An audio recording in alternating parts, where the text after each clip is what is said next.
رسول اللہ صلی اللہ علیہ وآلہ وسلم نے ارشاد فرمایا، اللہ تعالیٰ نے مجھے جو ہدایت اور علم عطا کر کے بھیجا ہے، اس کی مثال اس بارش کی سی ہے جو زمین پر نازل ہوئی۔ زمین کے ایک حصے نے اس کا پانی قبول کیا اور بہت زیادہ گھاس اگائی، اور ایک حصہ سخت تھا، اس نے پانی کو روک لیا، اور اللہ تعالیٰ نے اس کے ذریعے کئی لوگوں کو فائدہ پہنچایا۔ پس انہوں نے پانی پیا، مویشیوں کو پلایا، کھیتی کاشت کی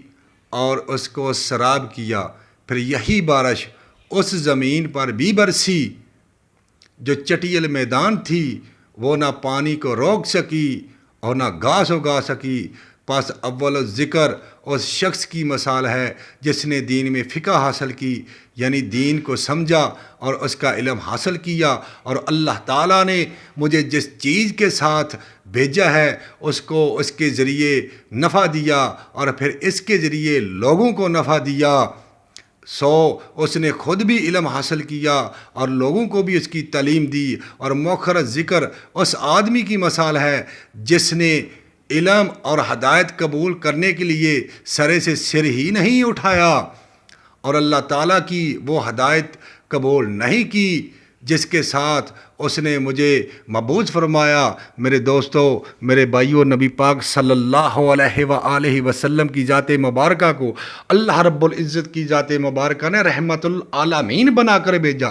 ہر انسان کے لیے رحمت بنا کر بھیجا ہے میرے نبی کو۔ اور جس انسان نے میرے نبی صلی اللہ علیہ وآلہ وسلم کی ذات سے محبت کی، عشق کیا، میرے نبی کے چہرے کا دیدار کیا، وہ صحابہ ٹھہرے، اور جس نے میرے نبی کے چہرے کا دیدار نہیں کیا وہ ہدایت نہیں پا سکے۔